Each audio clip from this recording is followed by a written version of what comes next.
လုံးမပြောရခဲ့ပါဘူးအခြေပြည့်တမ်းများခါစီခံယူဒီလူသားမုန်းနဲ့ထိုက်တန်စနာနဲ့ဘဝတွေချာလွန်ဆွဲတဲ့ပြင်းများစီဝိုင်းပြင်ကတွေ့ကြမြဲရင်များလူမမြင်အောင်တုတ်လိုက်ပါမယ်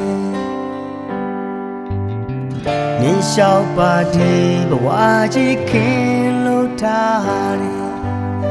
ဝါနုနုတွေ့ဦးမှာဆိုတယ်ကလေးငယ်တွေရဲ့ကိုကြီးဖာယာအဒီတိုင်မြုံလေးမှာတန်ရောစင်နဲ့ရဲလို့ထားတဲ့ကဘာနေပါငါကြောထက်ကိုနီးရှောင်းလို့လာသွားအဒီအတားတွေမှာရောင်နေမပါငါဆိုတာအပေကမြေစား